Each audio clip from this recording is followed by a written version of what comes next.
and welcome to the Sports Bar Show, chewing the fat and talking balls as we always do on a Friday morning. I'm Steve Brown, and alongside me is the manager here at Bacup, that is Brent Peters. How are you doing? It's a wrap. It's a wrap, Jack. How are you doing? I'm alright. Bearing up under the stress. Yeah. Good show last week. We had some good positive feedback as well. I thought so, yeah. They were very knowledgeable. It flowed, didn't it? Yeah. It always helps when it flows. Yeah, exactly. And you saying have a break, have a Kit Kat. Oh, there you go, you see. Yeah. But it's Friday. It is Friday. It's not 5 o'clock. So it's crunchy. So it's not. So it's not 5 o'clock, and it's not Cracker Jack. And we can't give you a Cracker Jack pencil. Yeah. I'll tell you what though, you've been busy this morning. I've been busy this morning. Busy. Busy. Non-stop here, you know. There's variety's the spice of life. There's always something, Yeah. but it's always different. It's always different. But Yeah. you've been over to Blackburn. 1 minute you can be a badger catcher, next minute a fox catcher. Where's this going? But we've had a visit this morning as well from CWR Scaffolds in Burnley, who are going to be gladly donating a gantry, a scaffolding for us to do social media, for doing highlights and brilliant, and live streams. Absolutely fantastic. You've wanted it. That's your little present. I have. I put the call out to them about 2 or 3 weeks ago, and they got back in touch with me straight away. And a chap's been and measured us up, and it's like measuring for Wembley suits. Well, might be an Oldham. You never know. We might be going to Wembley. We've got to get entry into it. We've got to get in it first. Well, baby money. That's one step. But no, what's your week been like? What have you been up to club wise? It's going quite hectic really, because there's a lot going on behind the scenes, and there's a lot of planning going on ready for the season, which is normal.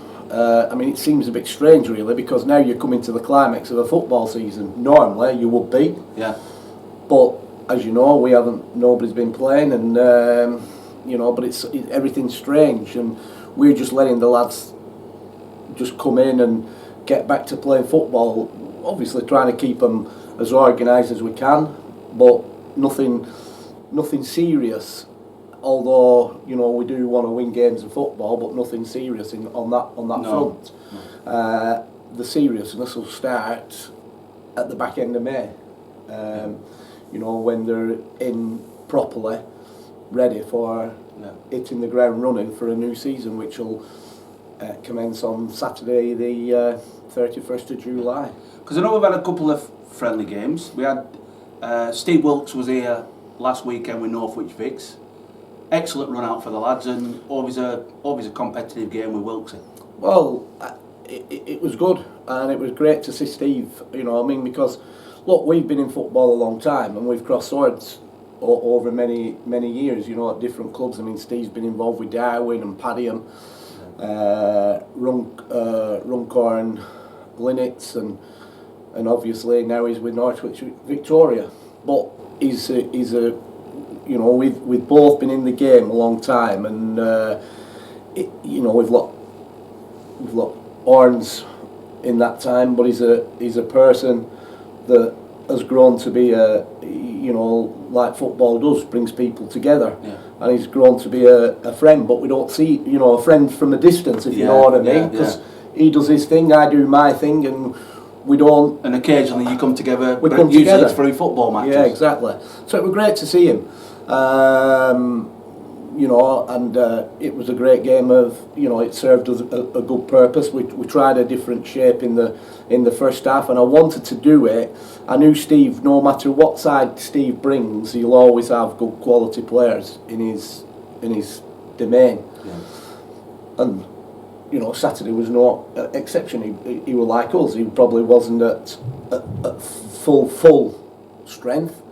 But nevertheless, no matter like us, we weren't at full strength. But what we had, we had quality, and he had quality, and I knew he'd have quality. So it was great to just test our lads against what I would consider to be a quality side. And as Gareth Wager pointed out to the lads, and I've done the same. And make no mistakes about it. Northwich Victoria will be round about top 5, top 6 of the Premier League, and you know we gave them a good game. It was a good game. It could have gone either way. You know, it's not about the result. You know, it's about the performance. Just seeing the lads back together and playing and that's that kind of togetherness again. Yeah, that's right. And also to have a look at, you know, give lads minutes, but also give us the chance to have a look at certain players who we've not seen before. It's like this Saturday, you know, we've got a game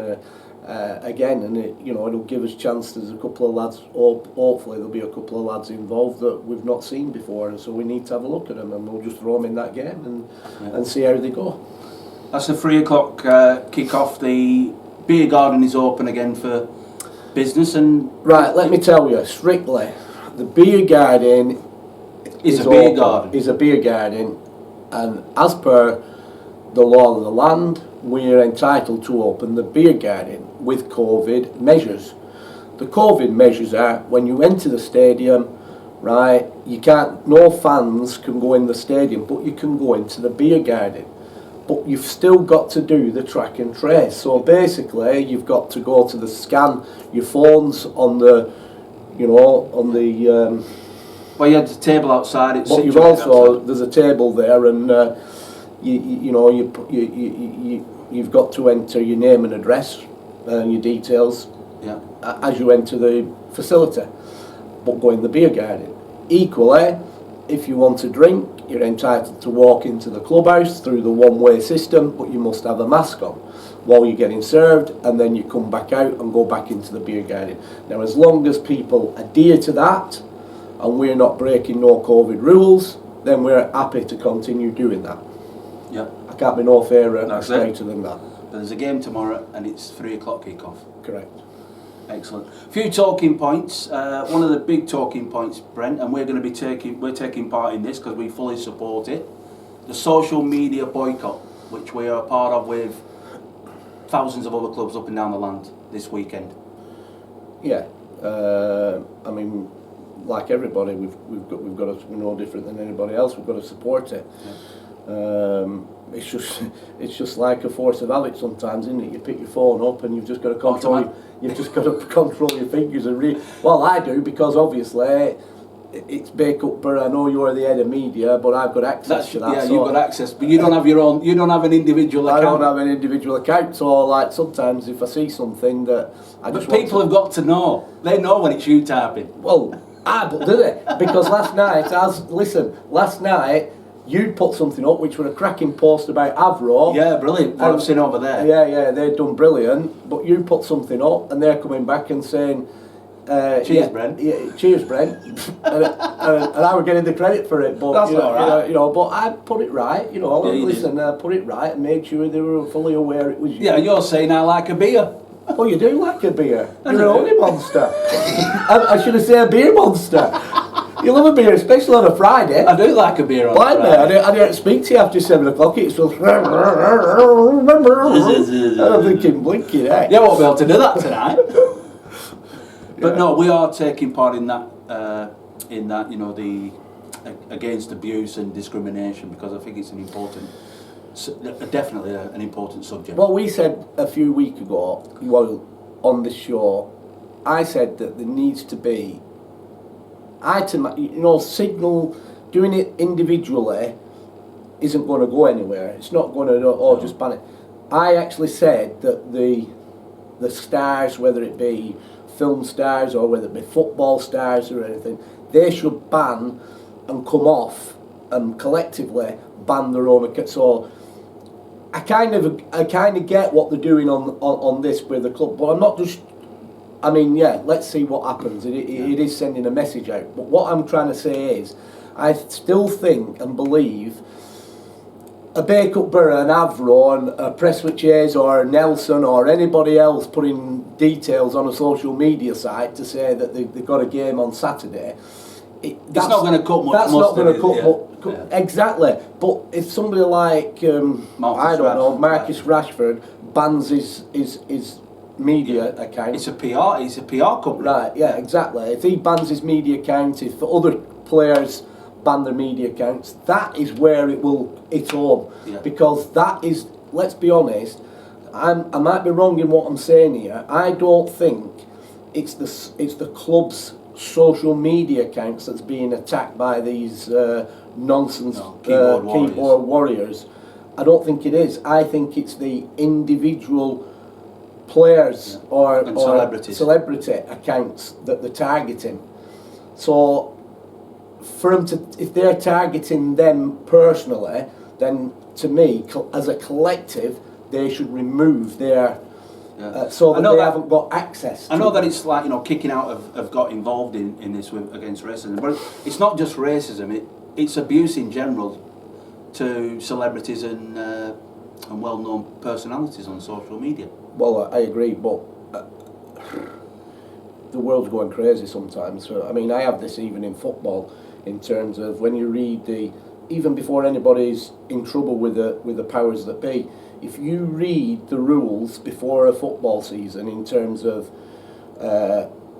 read the codes of certain sections of the terms, if you will, of saying that if a player does this, then it comes under an E3 and listen, and they use the words aggressive and they use the words insulting language, but I'm not being funny. That's down to how do you identify? You can't measure it, can you? Well, you can't measure it. If you're like I'm not being listen, disrespectful to anybody when I say this, but if you're like a bit of a wimp, you go, oh dear.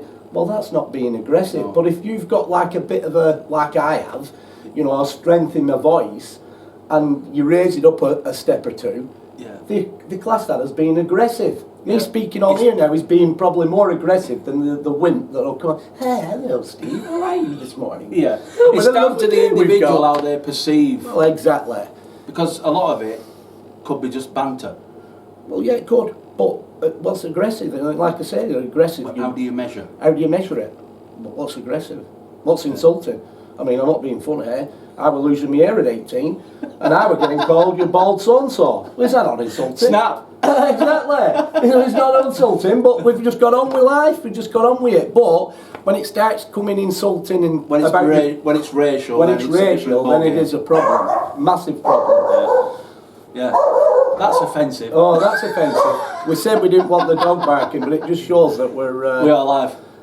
We are live. Yeah, we did say that we didn't want the dog barking, but listen, for those that don't realise, we're not at the sports bar today. We're at Battersby Dog Zone. Paul O'Grady's over there. Get down, Chet.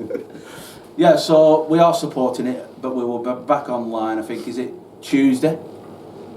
Still Monday. Is it Monday afternoon? I don't know. A few talking points. We are back in it. A few talking points. Wanted to talk about one of them. Nigel Pearson. He's just signed a 3-year contract. We mentioned him a few weeks back. A great result for him and a good manager. Well, from all intents and purposes, let me just get one thing straight. From all indications that I'm in the little field that I know or knowledge, let's be honest, Bristol City is potentially a very, very big club. Yeah.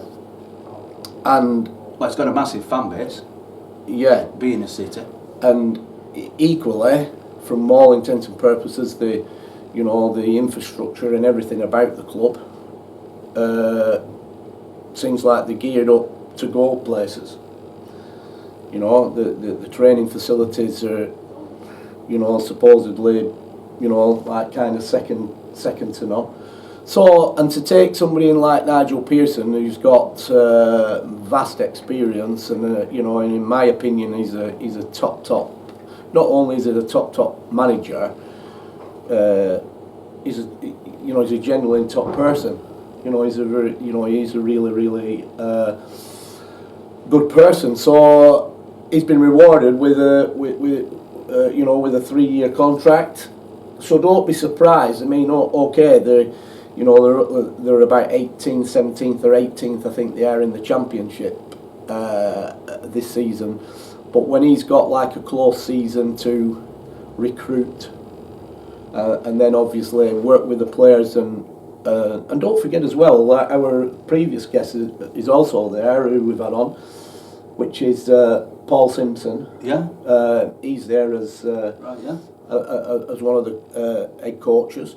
So between them, between his staff, you know, I reckon in the close season with the recruiting policy and you know, working with him, don't be surprised that if you know, Bristol City aren't going to be up there challenging next season. Well, just looking on their official webpage, you know, he's signed a 3-year contract, 2023-24 season, and he's talking about, you know, possibly trying to get them into the Premier League. Well, he's the man.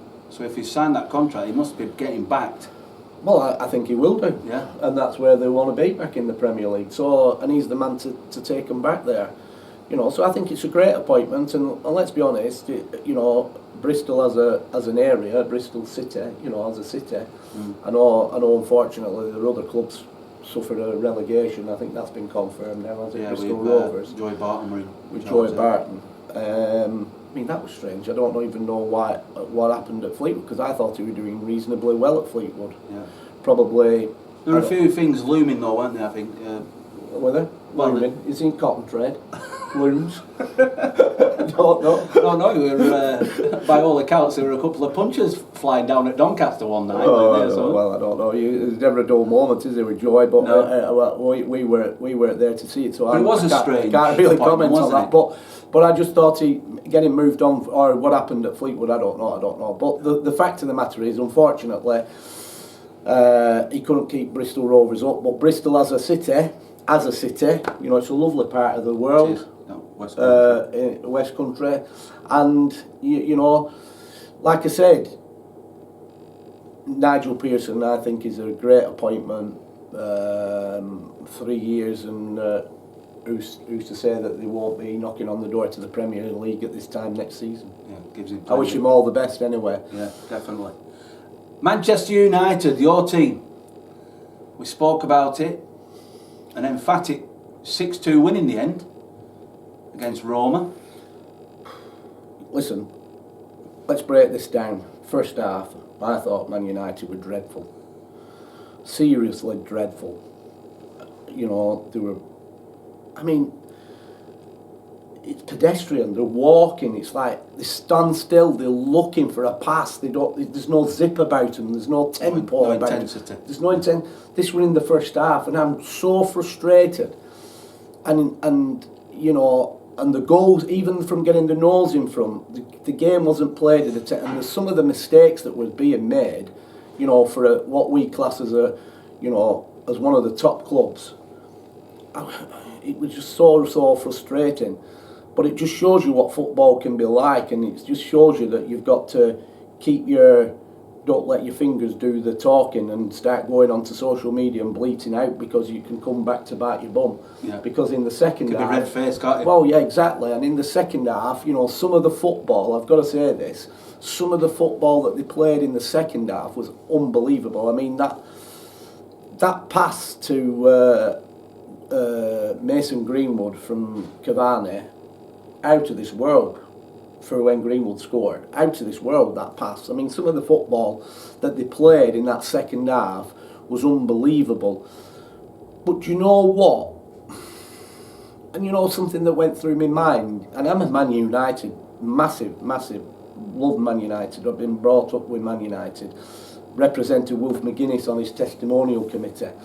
You know, had the privilege of being with George Best on many occasions, and you know, I actually drove George Best back to London after a dinner and went in his flat, and you know, I don't think a week goes by where we don't give him a mention. We always give him a mention. Oh yeah, you know, so I have a lot of affinity for Manchester United, but when you've seen the teams that they've had and the way and the intensity that they play, and you watch certain games this season and how they've played, you know, it just frustrates the life out of me. And I just think that, you know, I know it's a great win at the end of the day. Look, 6-2, you know, I was saying last night, you know, even when they got it back to 2 apiece, this game needs to be 4-2 to United, because then it nullifies their away goals in a lot of ways, you know. But they didn't just go 4-2, they ended up getting 6-2, which is brilliant. But what I look at, me sometimes, and I think, you know the difference, and it's the same with any football club or at any level. The difference is if you've got quality, if you have got quality in your team, then when that quality, there's a situation that arises and that quality can come to the fore. That's the difference. Because I honestly believe when you look at that team, and I hope Ollie's not, if I were in Ollie's position and I'm the manager of that group, I'd be thinking, you know what, we've got some great players here, but we're not the real deal yet. No. And I think the position in the league is kind of false over performances that's happened. So I think the position in the league... Do you think there's a lack of quality in the Premier League this season? I think the position in the league's false, and I also think that it looks like they've got 1 foot in the final, but to me they should, you know, why are they not taking the bull by the horns and playing with a real good tempo from the beginning and being ruthless and going at teams? And that doesn't happen. They're so in reserve all the time. You know, I just think that at the end of the day that they're not as good as what the league position suggests, and even the Champions League, not the Champions League, the Europa League suggests. But that's just me, and I'm being honest. I just don't think they are. I don't think you're the only person who said that though, Brent. I think there's quite a lot of pundits and journals saying exactly the same. But listen, the criticism of Ollie, you know, Ollie's done well, and you know, we can all criticise Ollie or anything. I think Ollie's done well. With the tools that he's got. Yeah, I think he's done well, but I firmly, the test will come this summer when obviously he's got to do some recruiting, because he has to do some recruiting, because there's players there. You know, I just look at certain players and I just think we're not, but then they're not playing. You know, there were times in that game last night where it was just slow. It was stopped. There were players stopping with the foot on the ball and, you know, looking for that and walking through the game. It's like it were a training game. I mean, for God's sake, it was a semi-final of a Europa competition and the Europa League, and it just like it was like just pedestrian. It was so slow and there was no tempo. In fact, I think I saw on the TV at one time that Ollie were gearing them up and said, "Get that tempo up." Yeah. Now, to me, it's very difficult when you're in the game, in the midst of the game, to turn it on and turn it off like a tap. So my point is, and we're not privy, and I don't know, and this might be happening, is somebody putting fire in their belly before they go out onto that pitch? If they're not, I think that's why they're flat from the start. But where's the leaders in the team?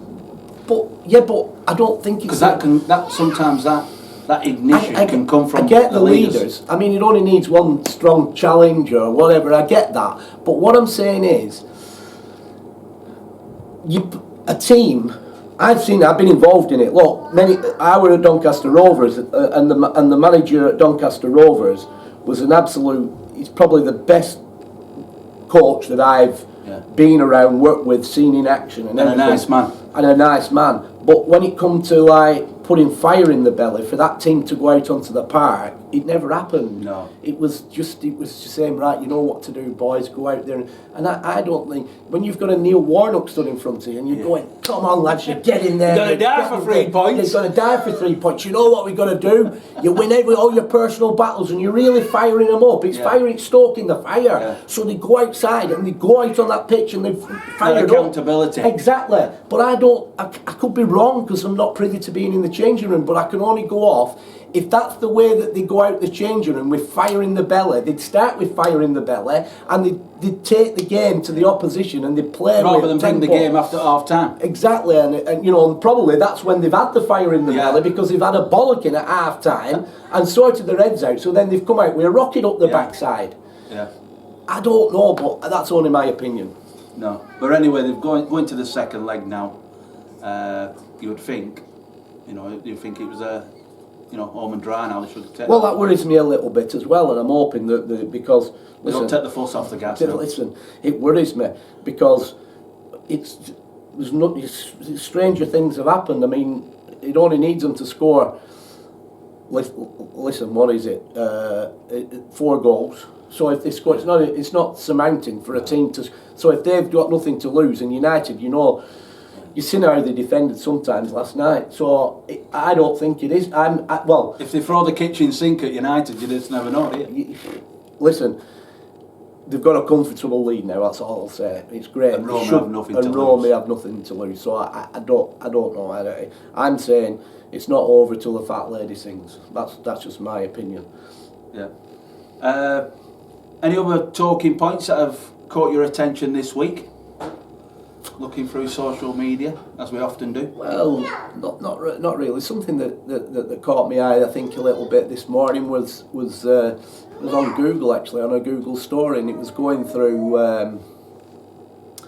It was actually highlighting Coventry City. Yeah, you showed me. And Mark Robbins and the job that Mark Robbins has done. He's done a tremendous job on limited resources at Coventry City. And I think I'm correct in saying that he's had 2 back-to-back promotions.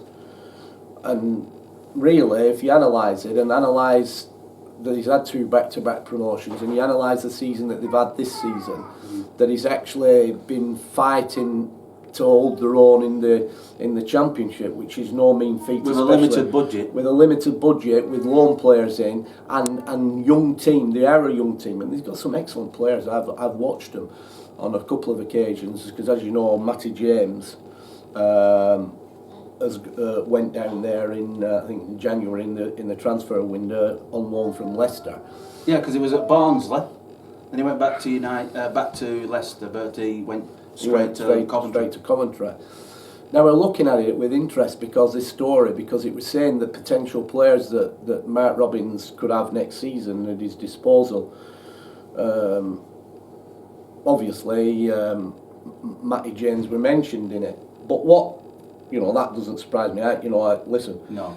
Bottom line is Matt is a top player. He's going to get mentioned in most Championship teams, if not some Premiership clubs as well. Matty is a top. There's no question about Matty James. The question was always about Matty James.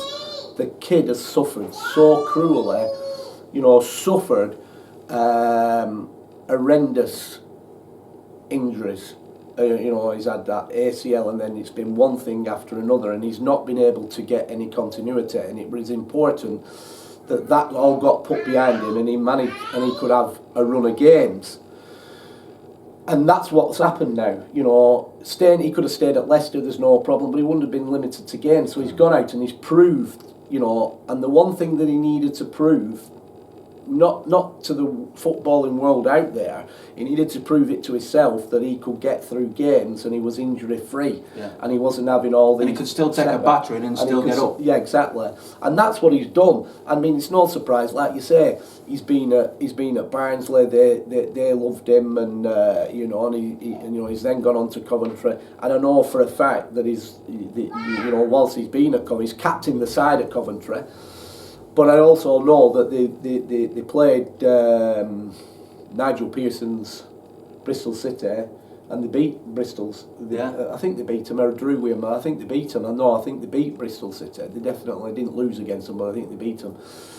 And I know that Nigel Pearson has a lot of admiration for Matty because obviously he signed him from Manchester United for Leicester City.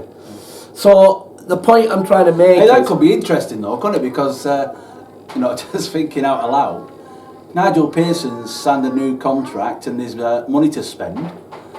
Don't be surprised whether rat-a-tat-tat on the door might come. Well, you never know.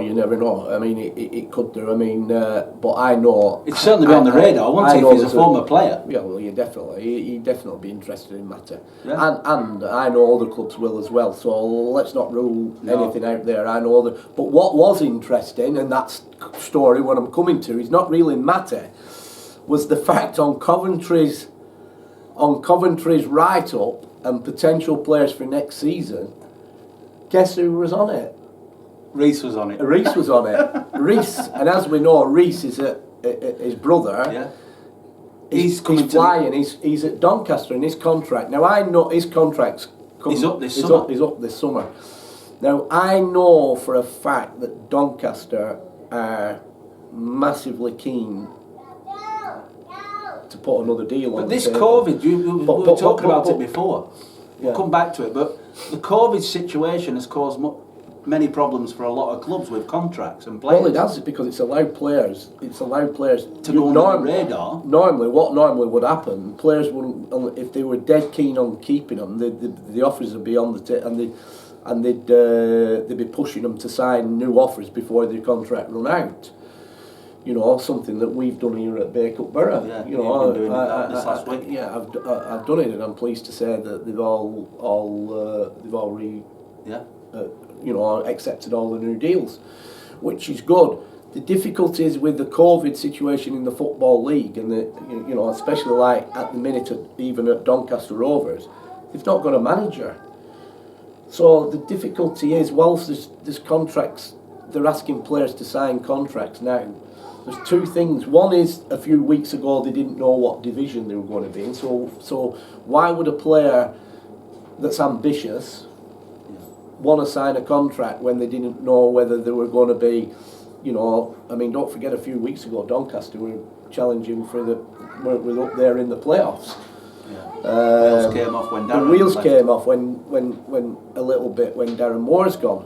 I just think I think the timing of that was despicable. I'm sorry, but I do. I just think it was despicable. I mean, you've lost your captain. It's like the captain steering the ship, and the captain just jumped ship. Yeah. What happens to the ship? Well, what's happened to the Doncaster ship? Ground.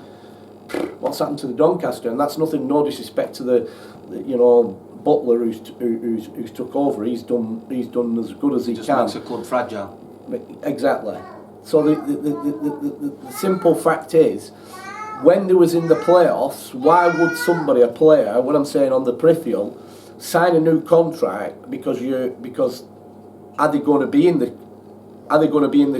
be a championship club, or are they not going to be a championship club? Now, it's a difficult one, because so you're not going to just dive in, are you? You're not going. And really speaking, in a lot of ways, you're probably wise not to dive in, because look, they're not going to get promoted now. So, as much as I love Doncaster to bits. I had a great time at Doncaster, and now it's even 100 times better than when I was there. New stadium, you still have that rapport, don't you? Everything with the club and social media that they do. But why? The difficulty is now they're in a vulnerable position, because players that could step up and play equally, do well in the championship, they'll be targets from championship clubs. Yeah. So going back to the piece that I was saying about what was on Google this morning, Reese, it was saying that Coventry could be offering Matty to be at Coventry next season, but then they could be bringing Reese in. Now, from his dad's point of view, that's a match made in heaven. Well, his dad's point of view, he once said means you only need to go to one game. His dad's point of view, he said to me several weeks ago, he said, you know what, I'd love to see Matt and Reese playing in the same team together. I'd really love to see that, and when I saw that, it won't mean anything to anybody out there listening, but when I read the Google article, I had the sly little smile, snigger. Yeah. I'm not saying that's going to happen, but from what his dad had said, so I screenshotted the piece and sent it to his dad, knowing full well, and I said, this might make you smile, with a winking eye. Yeah. But listen, Rich, watch this space. There's a lot of people out there. There's a lot of players out there, and a lot of clubs have shown. I'm telling you, they'll show an interest in. There'll be a lot of movement in general, won't there? Because, as we said, contracts haven't been signed. There'll be a lot of players who will possibly walk away from football clubs in the summer as free agents. Yeah, definitely. So a lot of money going to be lost. Yeah, well, it's like I said, it's just a strange time. It's a strange situation. The FA restrictions, or the restructure, I should say, FA restructure that we spoke about last week. You've not heard anything, have you? Yeah. Have you? what is happening. Have you been asleep? I have been asleep. Are you in a time warp? I think you've sent me emails and I don't open them. It must be in a time warp. So everything I said last week came to fruition. Has come to fruition. It wasn't announced. I think it came out on Monday. It came to fruition. And this is what's going to happen. Well, yeah, it's what's going to happen. It's exactly what I said. It's exactly what I said, that they've used the points per game scenario on a nil and void season, and the points per game scenario on the season that got curtailed this season. They've done the averages, and then they've put the teams into the brackets that can basically apply for promotion at all the levels.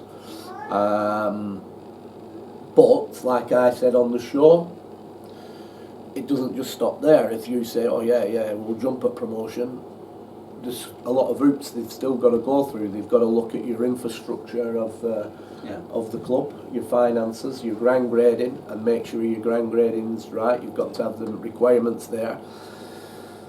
And certainly from step 5 to step 4, there'll be lateral movements. I'm not saying from 6 to 5 that'll happen, but it certainly will from 5 to 4. There'll be lateral movements. There'll be a lot of clubs, Brent, that won't want to.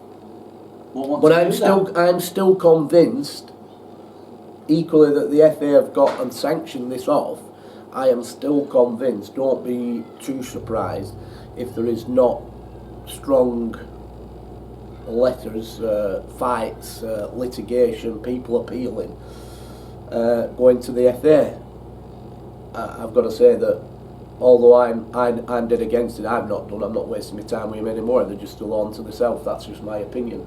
You know, you can do what you want. You fight. That's why you're taking points from another season. Well, you fight what you think's right in football, and I don't think these people think what's right in football. You know, it's right. It's right in football to clubs that it affects, that are at the top of the league, and think, wow, rub my hands and I'm going. And this is no disrespect, like for instance, you know, you look at how these points per game's been done, and it's been done over 2 seasons, and you see Prestwich Chase sneaking in there, you know, when there's other clubs. I'm not being disrespectful to Prestwich Chase, but I'm just saying, you know, but like, what I'm saying is, so if they were talking on the show, they say, oh yeah, it's right, but taking footballing logically all over the, it's not right, it's illogical what they've done. It can't be right, but they've done it, and at the end of the day, that's the way they see it. Now that's the way it's fallen, and that's the way. But is it right? I don't think it is right. I think it's totally not right. And you know, and I still say that watch this space, because I think there'll be certain clubs out there that maybe might challenge. But it's not just because they've done it on a nil and void season, and that's what will get people's backs up. And again, I look at it and I bring AFC Bury back into this mix. How can you penalise a club that, you know, like you know, AFC Bury, that wasn't even a part of the 2019-20 season? Yeah. You just can't. It's a nil and void that they weren't in, and they shouldn't be allowed to do it. That season doesn't exist. Exactly. So I'm like, you know, I totally don't agree with it, but it is what it is. It has happened, and listen, I've just mentioned, you know, all the best. I think AFC Liverpool deserve it. Yeah. Because they've been there consistent, and Lower Breck deserve it, you know. And Vauxhall Motors without even... Yeah, but then I look at the other teams that are probably in the 5 teams that are in that bracket, and you think, well, it can only have been that their averages has gone up from the previous season. Certainly not from this season, because the ones that had the 100% or record that had started this season were the likes of AC, Liverpool, Lower Breck, Darwin were up there, we were up there, Golka were up there. Golka, for me, deserved more than what Prestwich Chase do. I'm sorry if I'm saying, you know, but I'm being straight. They deserve more than what Prestwich do, in my opinion. But it's the way that they've done it, so fair credit to Prestwich and other clubs good luck to them. But it's not right what they've done. We talked about litigation, but we're also, you mentioned before about the box ticking that you've got to do and the audits. So some clubs might be able to go up, but if their house isn't in order, that could come back to bite them in the backside. It will do. There's no two ways about it. It will do. You know, they will do, and